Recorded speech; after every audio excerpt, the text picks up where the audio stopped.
Find the derivative of the function in terms of x.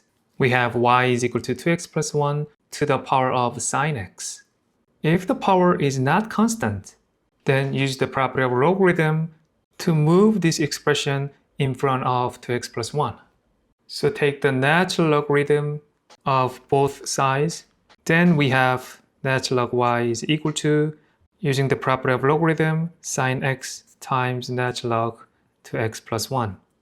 Now differentiate this equation in terms of x.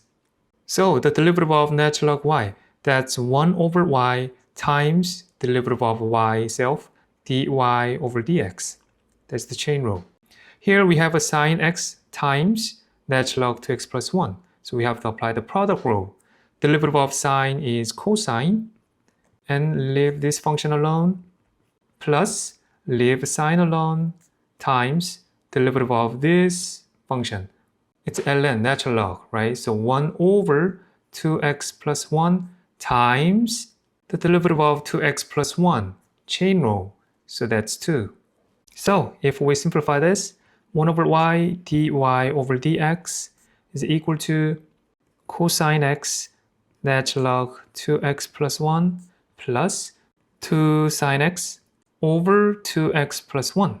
So dy over dx is equal to y times all of this expression, right? But y in terms of x is 2x plus 1 to the power of sine x.